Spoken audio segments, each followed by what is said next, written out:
ఒక్కసారి కొమ్మూరి గోల్డ్ కి కాల్ చేయండి. తాకట్లో ఉన్న మీ బంగారాన్ని విడిపించి మార్కెట్ ప్రైస్ కి వాళ్ళు కొనుక్కుని మిగతా డబ్బులు మీకు ఇచ్చేస్తారు. వెల్కమ్ బ్యాక్ టు మనం టీవీ. నేను మీ పవన్ బెస్వాడ.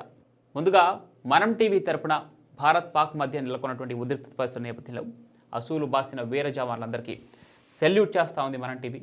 అస్త్రుని వాళ్ళు అర్పిస్తూ ఉంది.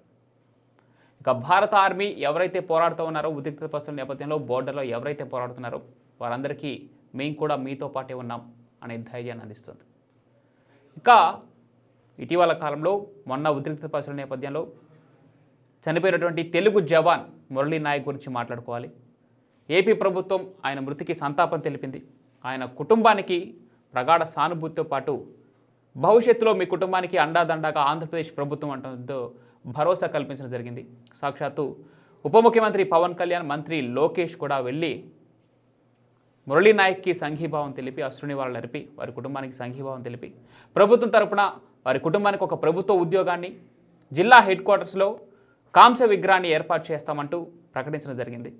నిజంగా అప్రిషియేట్ చేయాలి. మనం టీవీ ఆంధ్రప్రదేశ్ కూటమి ప్రభుత్వాన్ని అభినందిస్తుంది. దీనిపై మాట్లాడదాం. మనతో పాటు ప్రముఖ ఆర్జే శేఖర్ భాష ఉన్నారు. సార్ నమస్తే. ముందుగా జోహార్ తెలుపుకుందాం మురళీ నాయక్కి. ఎలా చూడాలి సార్? ఆంధ్రప్రదేశ్ గవర్నమెంట్ ఎలా స్పందించిన తీరు కావచ్చు, ఆయన వీరమరణం కావచ్చు. ఈయన చనిపోయిన ప్లేసు అక్కడ రాజౌరి పూంచ్ సెక్టర్లో ఇది ఇవాళ కాదు, రెగ్యులర్గా అక్కడ షెల్లింగ్ జరుగుతూనే ఉంటుంది. షెల్లింగ్ అంటే అవతల పక్క యువతల పక్క నుంచి కాల్పులు జరుగుతూనే ఉంటాయి. సో కాల్పుర విరమణ ప్రకటించిన తర్వాత కూడా పాకిస్తాన్ ఈ దుందుడుకు చర్యలు చేయడానికి కారణం మరి అక్కడ వాళ్ళకి కంట్రోల్ ఉండదా, లేకపోతే తీవ్రవాదుల్ని భారత్లోకి పంపించడానికి సులువైన మార్గం ఎక్కడైనా ఉందా అంటే ఈ రాజౌరి పూంచ్ సెక్టర్ ఇది కరెక్ట్గా ఎల్ఓసి, ఓకే, మన బారాముల్లా దాటి అవతల పైకి పోతే అక్కడ ఉంటుంది ఎండింగ్ పాయింట్ అనమాట మన ఇండియన్ బోర్డర్కి. సో ఇటువంటి వాళ్ళు చాలామంది అక్కడ ఫైట్ చేస్తూ చనిపోయిన వాళ్ళు ఉన్నారు. ప్రతి సంవత్సరం కూడా మనకి ఇటువంటివి జరుగుతూనే ఉంటాయి. సో వాళ్ళని అడ్డుకోవడానికి తూట్లు గుండెల్లో దించుకున్నా సరే ఆ మొక్కవని ధైర్యంతో ముందుకెళ్ళి వీళ్ళు ప్రాణత్యాగానికి కూడా ముందుకెళ్తారు. అండ్ అటువంటి వాడు మన తెలుగు గడ్డ నుంచి వెళ్ళాడు అనడానికి నిజంగా మనందరికీ కూడా ఒక గర్వకారణమైన విషయం. అట్ ద సేమ్ టైం వాళ్ళ ఫ్యామిలీకి ఈ బాధని తట్టుకునే ధైర్యాన్ని ఇవ్వాలని చెప్పి ఆ దేవుడు మనస్ఫూర్తిగా నేను ప్రార్థిస్తున్నాను. సో వాళ్ళందరూ కూడా ధైర్యంగా ఉండాలి. అండ్ ఎస్పెషల్లీ ఆంధ్రప్రదేశ్ గవర్నమెంట్ ఈయన కుటుంబం పట్ల ఈయన పట్ల రియాక్ట్ అయిన తీరు నిజంగా హ్యాట్స్ ఆఫ్.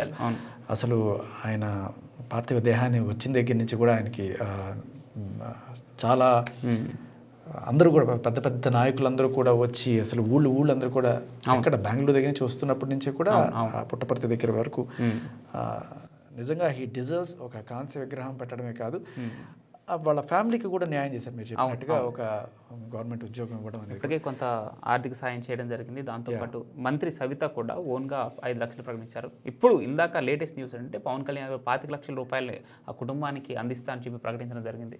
పవన్ కళ్యాణ్ గారు తన సినిమాల్లో చాలాసార్లు ఏ సినిమాలో అయినా సరే ఇండియన్ ఆర్మీ గురించి ఎక్కడో ఒక చోట ఇది తీసుకొస్తారు. సో ఈయన కూడా పవన్ కళ్యాణ్ ఫ్యాన్ అనే ఇక్కడ సినిమా గురించి అంటే ఆయన చెప్పిన ఒక మాట, వాళ్ళ తండ్రి గారితో చెప్పిన మాట, నేను చనిపోయిన తర్వాత నా గుండెల పైన జాతీయ జెండా ఉండాలని ఒక్కరోజున్నా అది నాకు చాలు అని చెప్పాడంట. నిజంగా ఎక్కడో సినిమాలో చూసి మనం దేశభక్తికి లోనవుతూ ఉంటాం.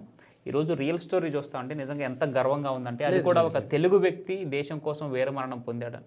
అది సో వీళ్ళకి అంటే మిలిటరీలో ఉన్న ప్రతి సైనికుడికి కూడా అంటే నేను చనిపోతాను, ఒకవేళ అవసరమైతే నా ప్రాణాన్ని ఇచ్చేస్తానడంలో వారికి ఎటువంటి ఇది లేదు. ఆ ధైర్యం ఖచ్చితంగా ఉంటుంది.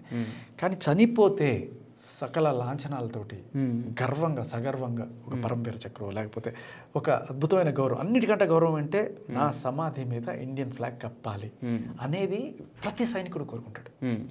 అండ్ వీళ్ళకి ఏంటంటే ఫస్ట్ బెటాలియన్ జెండా, తర్వాత ఇండియన్ జెండా. వాళ్ళ బెటాలియన్ అంటే ఇప్పుడు ఒక్కొక్క బెటాలియన్కి ఒక్కొక్క జెండా ఉంటుంది, మీకు తెలుసో లేదు. జనరల్గా ఇండియా జెండా మాత్రమే అనుకుంటాం. బట్ వీళ్ళు పోరాడేటప్పుడు బెటాలియన్స్గా విడిపోయినప్పుడు ప్రతి ఒకళ్ళేమో జై బజరంగ బలి అంటారు, ఒక మా కాళీ అని చెప్పి ఇలా వాళ్ళ దీనికి తగ్గట్టుగా జెండాలు పెట్టుకొని వెళ్తుంటారు.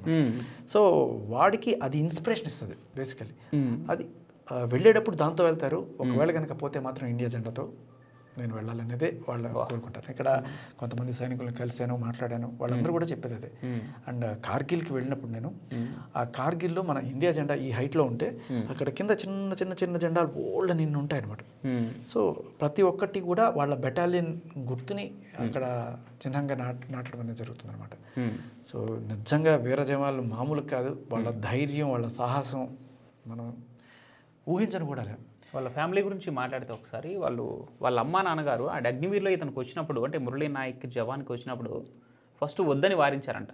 లేదు నేను ఒక్కరోజన్నా ఆర్మీలో పనిచేయాలి అని నా కళ అని చెప్పేసి ఒప్పించి వెళ్ళాడు. ఈరోజు వీరమరణం పొందాడు దురదృష్టవశాత్తు. అయితే వాళ్ళ అమ్మా నాన్నగారు ముంబైకి కూలి పనుల కోసం వెళ్తారంట. ఈ రోజున ఆయన మరణం తర్వాత నిజంగా ఇప్పుడు మళ్ళొకసారి ఏపీ ప్రభుత్వానికి ధన్యవాదాలు చెప్పాలి.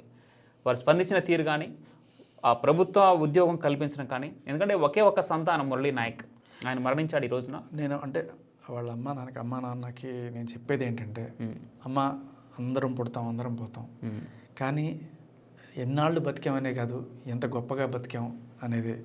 కలకాలం కాకుల్లాగా బతికేస్తే ఏమొస్తుంది, హంసల్లా 6 నెలలు బతికినా చాలన్నట్టుగా. సో మీ అబ్బాయి దేశానికే గర్వకారణంగా బతికాడు, ఆయన దేశం కోసం మరణించాడు. జాతి మొత్తం ఇవాళ ఆయన స్ఫూర్తితో నిండిపోయింది. Hats off to Nayak. ఖచ్చితంగా మీరు ఒక గర్వపడే కొడుకుని కన్నారు. మీ బాధ అయితే మేము తీర్చలేం, కానీ మీరు ఖచ్చితంగా సగర్వంగా తలెత్తుకునేట్టు మీ బిడ్డ అయితే చేసాడు అనే విషయంలో ఎటువంటి డౌట్ లేదు. ఇక్కడ ఇంకొక విషయం ఏంటంటే, ఇటువంటి జవాన్లు మనకి ఉన్న వాళ్ళ ప్రాణాలను మనం కాపాడుకోవడం అనేది చాలా ఇంపార్టెంట్. వాళ్ళకి లెక్కలేదు, దేశం కోసం ధైర్యం వెళ్ళిపోతారు. కానీ గవర్నమెంట్ కానీ మనకి కానీ వాళ్ళ ప్రాణాలని కాపాడడానికి గవర్నమెంట్ తీసుకోబోయే చర్యలు ఏంటి? ఇప్పుడు చనిపోయిన తర్వాత వాళ్ళకి ఇంత భూమి ఇచ్చామా, ఇంత డబ్బులు ఇచ్చామా, వాళ్ళకి ఉద్యోగాలు ఇచ్చామా అనేది కాకుండా, ఆ సెక్టర్లో రెగ్యులర్గా జవాన్లు చనిపోతున్నప్పుడు అక్కడ ఏదో సంథింగ్ తేడా ఉంది. అక్కడ ఉన్న భౌగోళిక పరిస్థితుల నేపథ్యంలో అది వాళ్ళకి, పాకిస్తాన్ వాళ్ళకి కొంత ఎడ్జ్ ఇస్తుంది. దానివల్ల వాళ్ళు ఈజీగా కొంత హై నుంచి కాల్పులు జరపడానికి వెసులుబాటు ఉందన్నమాట. ఆ గ్రామంలో ఉన్న లోకల్ పీపుల్ కూడా చాలాసార్లు, అంటే కాశ్మీరీస్ ఉంటారు, కొంతమంది బాగా బడుగు బలహీన వర్గాల వాళ్ళు ఉంటారు, వీళ్ళని అక్కడ ఉండే మిలిటరీ వాళ్ళు ఇలాంటి వాళ్ళు వెళ్ళి వాళ్ళని చైతన్యం చేసి వాళ్ళని కూడా డిపార్ట్మెంట్లోకి తీసుకొస్తుంటారు వీళ్ళు. సో అలా డిపార్ట్మెంట్లోకి తీసుకొచ్చిన ఒక అమ్మాయి ఈ రాజౌరి పూంచ్ సెక్టర్ నుంచి నాతో రీసెంట్గా నేను రేడియోలో ఒక గంట సేపు ఇంటర్వ్యూ చేశాను ఆవిడని. సో ఆవిడకి ఏదో పెద్ద అవార్డు కూడా ఇచ్చారు గవర్నమెంట్ తరఫు నుంచి. ఎందుకంటే ఆ పాకిస్తాన్ నుంచి వచ్చే తీవ్రవాదుల్ని ఈవిడ పట్టుకుంది. ఒక లేడీ అయ్యి ఉండి, అంటే వాళ్ళు వచ్చేసి ఏం చేస్తారంటే ఈ ఇళ్లలో చొరబడతారు. వీళ్ళు కాల్పులు జరుపుతుంటారు అవతల పక్క నుంచి, యువతల పక్క నుంచి మన వాళ్ళు జరుపుతుంటారు. మధ్యలో ఒక చిన్న విండో ఒకటి ఓపెన్ చేస్తారు, కట్ చేసేసి వాళ్ళు మెల్లగా దూరుతారు. దూరిన తర్వాత వాళ్ళు ఏం చేస్తారంటే ఇమ్మీడియట్గా ఆ ఊళ్ళో ఉన్న రాజౌరి పూంచ ఆ ఏరియాలో ఉన్న ఈ పూరి గుడిసెల్లో చిన్న చిన్న గేదెలు మేపుకునే వాళ్ళు ఇళ్లలో చేరిపోతారు. చేరిపోయి వాళ్ళని బెదిరిస్తుంటారు, చంపేస్తాం, మీ పిల్లల్ని చంపేస్తాం అని చేసి వాళ్ళు బెదిరించి బ్లాక్మెయిల్ చేసి వాళ్ళు అక్కడి నుంచి వాళ్ళ కార్యకలాపాలు స్టార్ట్ చేస్తారు. సో అటువంటి ఇది జరిగినప్పుడు ఆ పిల్లవాళ్ళ నాన్న వాళ్ళు చాలా ధైర్యంగా పోరాడి వాళ్ళతోటి గెలిచిన నేపథ్యంలో ఆ అమ్మాయిని ఇలాగే వాళ్ళు ఆర్మీలోకి తీసుకోవడం జరిగిందనమాట. ఓకే. సో అక్కడ ఉన్న కథలు విన్నప్పుడు నాకు నిజంగానే చాలా బాధ అనిపిస్తుంది. ఎందుకంటే అక్కడ చాలా ఫ్రీక్వెంట్గా ఈ టెర్రరిస్టులు రావడము అండ్ అలాగే ఇది.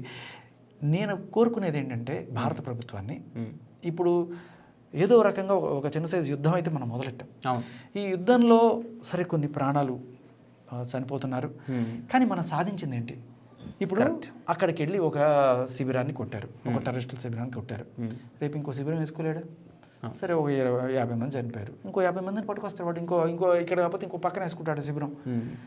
ఆ ప్లేస్ స్ట్రాటజిక్గా వాళ్ళ దగ్గర ఉన్నంత కాలం ఇలాంటి 50 మంది పోతే 100 మంది వస్తారు, 100 మంది పోతే ఇంకో 200 మంది వస్తారు. ఆ శిబిరం కాకపోతే ఇంకో శిబిరం వేసుకుంటాడు, ఇంకో బిల్డింగ్ కట్టుకుంటాడు, ఇంకో మాస్క్ కట్టుకుంటాడు, దాంట్లో బేర్లు చెప్పుకొని ఉంటుంటాడు. సో ఎన్నాళ్ళని ఎంతమందిని మనం సహిస్తాం? మనం చేయాల్సింది వాడిని కొట్టాం, అయిపోయింది.